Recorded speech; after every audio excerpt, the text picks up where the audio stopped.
be involved in that process, okay? Which is good because how many pyruvates do we produce from glycolysis? 2. And how many NADHs do we produce in glycolysis? 2, okay? So we're not wasting those NADHs. They're used in the conversion of pyruvate to lactate by lactate dehydrogenase, okay? Because they're probably going to be trouble getting those into the mitochondria, and that's actually going to be one of the reasons why pyruvate is converted to lactate, is because NADH builds up too fast and you can't get it into the mitochondria to do oxidative phosphorylation, okay? So here we talk about this, lactic acid or lactate, okay? You can use them interchangeably, they're the same, okay? But it rapidly dissociates to lactate and a hydrogen molecule inside the human body, okay? And so I prefer this term, but the only difference is what? It just means that this hydrogen is now not associated here in this hydroxyl group, okay? And it's due to the fact that it dissociates based upon the conditions in the body pH-wise. We'll talk about this more in the next chapter. It won't be on this exam, okay? So, if we have anaerobic metabolism, we're working in a low oxygen environment, that is when lactate is produced. We're actually burning glucose faster than we can actually get it into the oxidative phosphorylation. We have to then do something to it, okay? And then we convert it to lactate. And then lactate, is lactate good or bad? What do you guys hear about lactate? Really bad, especially with pain and soreness. Yeah. You have to drink Bad. water. Yeah, it's bad, it's bad, it's bad. Lactate's actually pretty good, okay? It can be used as a substrate for energy for the heart. Lactate, the heart really likes lactate, but you can also recycle it back through the liver to get it as a fuel for skeletal muscle, okay? When it gets bad is when? If metabolism is progressing too fast and we build up lactate and it's an acid that dissociates, what's going to happen? Yeah, so we're going to start affecting pH by that hydrogen ion, okay? And so that you can get some pH changes in skeletal muscle and blood, which are going to have an effect on homeostasis, potentially enzyme activity, things like that, okay? So we've got to get rid of it. We've got to get it into the blood, take it to the liver so that we can get it to the heart and skeletal muscle, okay? So if we are producing too much of it, we tax that system and we can't get it out, then you're going to have some issues with changes in pH due to that hydrogen ion that dissociates from what's in the acid form, okay? Questions on that? We're going to get into a lot of that in the next chapter as opposed to now. So, but you have to talk about it because it's an important part of metabolism. But we're going to talk about this in relation. This chapter is all about metabolism. The next chapter is about exercise metabolism. Okay, so now we have a strong foundation of metabolism. We know what we're talking about. Okay, and now we can go on and take it to exercise. So the question is, from your previous studies in anatomy and physiology, what we've covered so far in this class, could we have jumped this chapter, metabolism, bioenergetics, and gone right to exercise metabolism? Difficult. I mean, we could have. We could have. How fun would that have been, right? Yeah, so that's the thing that I'm talking about when we talk about building on our knowledge. So we really haven't talked a lot about exercise. We've kind of danced around it a little bit, but we've been talking about cellular metabolism for the most part of this first part of this class, in the hopes that we now have a basic understanding of what's going on so that we can talk about exercise metabolism, okay? So is this going to go away? Are we going to talk about the electron transport chain, Krebs cycle, glycolysis in every other chapter in this book? Yes. May I put something on the exam that says something about metabolism? You'll have to remember that. Yes, okay? That's the goal of this. We are building knowledge, guys, building it in that we can look at physiology in a greater perspective, okay? Fantastic.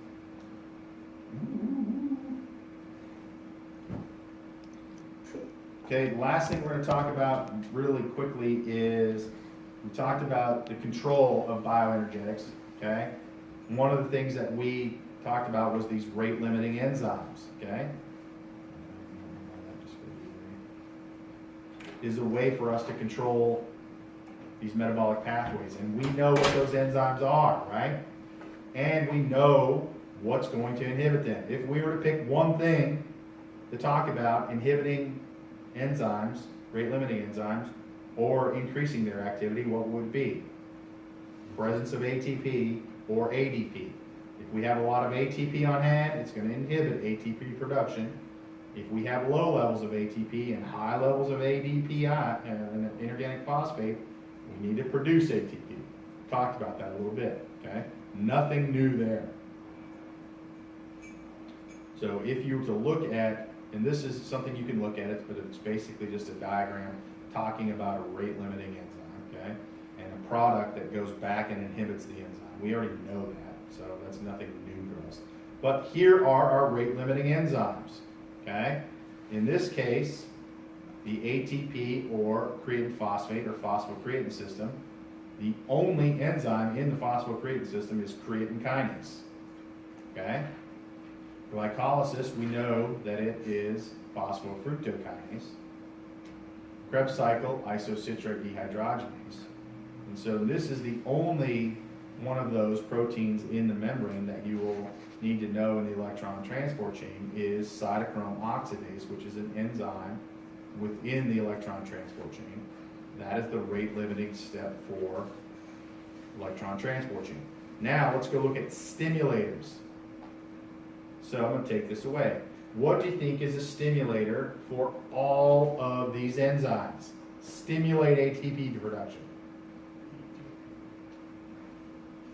Noah says ADP. You guys agree with that? Let's see. Look at that. ADP, ADP, ADP, ADP. Okay? All right? Now, what would be an inhibitor for all of these enzymes? I'm going to bet it is ATP, ATP, ATP, ATP. Simple. If you know those, you have all of the inhibitor stimulators for rate limiting enzymes. Okay? Questions on that? If you are breaking down ATP and you have the byproducts of that, which would be ADP plus PI, it tells the system to make more ATP. If you have a lot of ATP on hand, you don't need ATP, so the system slows down. Questions? What would sense that difference? The enzymes themselves having. Enzymes would have that feedback to know. So, and I think that when you're talking about what senses that, obviously there's a number of factors in there with receptors that are going to say, hey, there's a lot of ATP going on it that's going to send a signal back to that enzyme. So, Visual changes. yeah, things like that. There's like allosteric binding sites, right? That's exactly right. So, complex binding with it. So we can talk about the receptors there. So, what was that? You're at one. Okay. Time. So time, I want to get through this, so just to give you guys look through, you can look through these things. This will talk about time, how much we can do from carbohydrate glycolysis, ATP, PCR. It also looks at, this is an interesting one right here, okay? And then there's also some talk about activities. Percent aerobic, percent anaerobic. I don't like those terms, but if you were to look at, say, instead of putting 100% anaerobic, it would be predominantly anaerobic as opposed to providing a number. But one of the things I want you to look at is, so these two figures right here are maximal rate of ATP generation, okay? So how fast can you produce ATP? And you can see the PCR system is the fastest in producing ATP. It'll give you approximately 10 millimoles of ATP per dry mass of muscle per second. So it's the highest rate. Glycolysis is then the next highest, okay? Carbohydrate oxidation would be glycolysis, Krebs cycle, electron transport chain of, in the presence of oxygen, okay? And then fat oxidation. So the rate goes down with each of these. If you have glycolysis not in the presence of oxygen, you get about 6. Oxidation, you're going to have, or carbohydrate oxidation, when you're going through all 3 of the phases, glycolysis, stage 1, 2, stage 3, you get about a little under 4, and then the lowest one is 2. So the rate, how much it produces and how fast it produces, goes down. Now, if you look at the total amount of ATP that you produce, PCR, very low amount. Glycolysis, very low amount. Carbohydrate, bigger. Fat, unlimited. So that creates problems. Fats, you have a lot of it, but you can only produce it at a pretty slow rate. This, you can get really a large amount of ATP very quickly, but it doesn't last long. And so that is going to dictate what's happening with exercise, okay? And if you decrease your PCR stores and you start decreasing maybe carbohydrate stores or building up lactate, you're going to have to slow down because you've taxed those energy systems, okay? So one of the things we talked about was, do you notice that when we're talking about the ATP system? So when you see the ATP PC system, is that just running constantly? So we have the ATP system and we're chugging along running, 14 seconds, Austin, do you go, whoo, boom, glycolysis goes. Do you notice that? No. And the reason that you don't is because you are never at 100% of a specific aerobic or metabolic pathway. They're all running in the background, okay? And the reason they are is if we didn't do that, you would notice a huge drop in your performance exercise-wise. So if we were running here with the ATP PC system and glycolysis wasn't priming in the background, and this huge drop occurred, and then we had to wait for glycolysis to start, there would be a drop in performance. So it's running all the time, okay? So aerobic metabolism, same thing, is as you continue to exercise over a period of time, aerobic metabolism is going to be running in the background, and as you tax the glycolysis system, but still want to continue exercising, aerobic metabolism is going to take place. You're not going to see this drop here where there's no performance and then aerobic metabolism starts off, okay? They're all running in the background, okay? It's just predominantly depending upon the intensity that you're doing, which is going to be producing that energy, okay? The highest energy with that, okay? So that's what I wanted to instill in you guys in that one. I think that is, there's another one that is, these figures right here are just great summary figures of metabolism, okay? So this one I really like is again from the textbook from D. Silverthorne, is it really kind of puts everything together with regards to the intestines, the liver, adipose tissue, lungs, blood, and muscle tissue. Really like this one. So look it over, see what you think. But it's basically an overview of everything and kind of combines everything that we've talked about, okay? So is this one. This one is a little hard to go with, too. A lot of buckets on this one. So if you want to look at the bucket one, you can, but this is someone's interpretation of what's going on of metabolism. I really like this one. I think this one is really elegant and it really talks about where we're bringing things in and how things get into the muscle tissue with regards to exercise, okay? This will all go up immediately, so you will have it, and so if you have any questions, let me know. Exam, we'll be here at 9:30 on Monday, so you can start early, and you can go late. Also, remember, it's essay, and I would start studying now as opposed to later. Any questions? Yeah, when's it test? Monday, 9:30 to unknown. Bring, and here's the other thing is, if your handwriting's bad, make it better. And if I don't understand what you're saying, you don't get points back. And you will also, when I grade this, it will come back with lovely red cursive handwriting. That is mine, because cursive is a dead art. You guys, does anybody write in cursive in here? Half of my signature is cursive. Half of it, yeah. So I do it very well, and it's very elegant, and you'll go, this is really nice. It is. So, good. Questions? Ready for this joke? Good luck. After the first one, I am not ready at all. It's a good one. You're going to enjoy this one. You guys get out if you can. Run. So, Yeah. So, Email if you have any questions. Email Dusty if you have any questions. Do not email me at 1 a.m. on Sunday. I will not answer your email.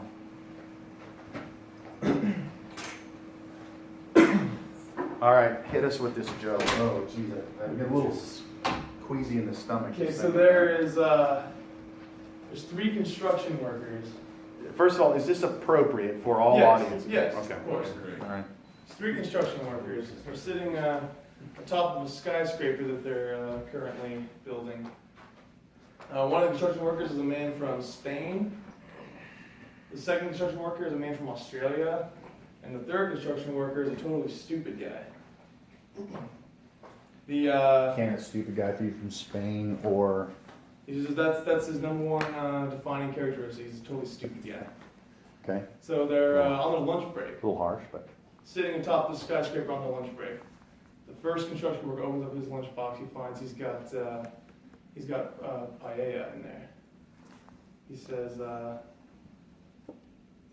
other 2 construction workers look at his lunch and like, oh, that looks really good. Your wife packed that for you? And he goes, she sure did. And I rue the day that I ever told her that it was my favorite because that's all she ever gives me. I swear, if I get this paella tomorrow, I'm going to jump off this skyscraper. The second construction worker opens up his lunch. He's got a Vegemite sandwich. The other 2 construction workers, oh, that looks pretty good. Your wife packed that for you?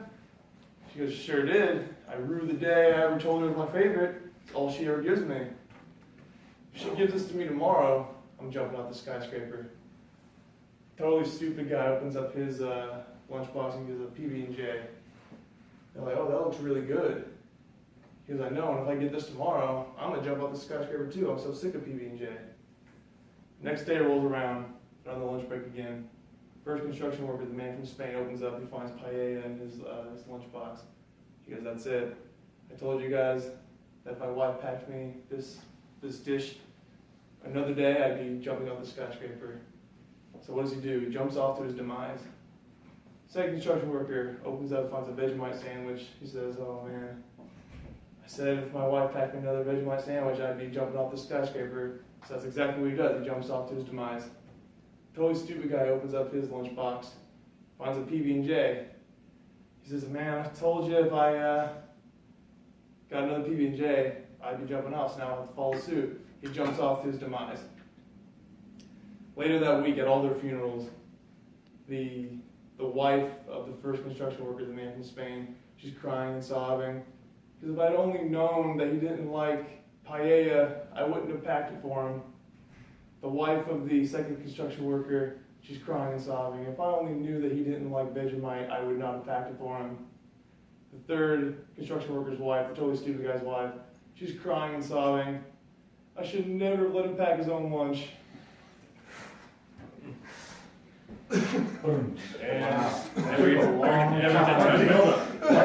on quite a journey there, didn't we? Quite Yeah. a journey to get to that one. Nice.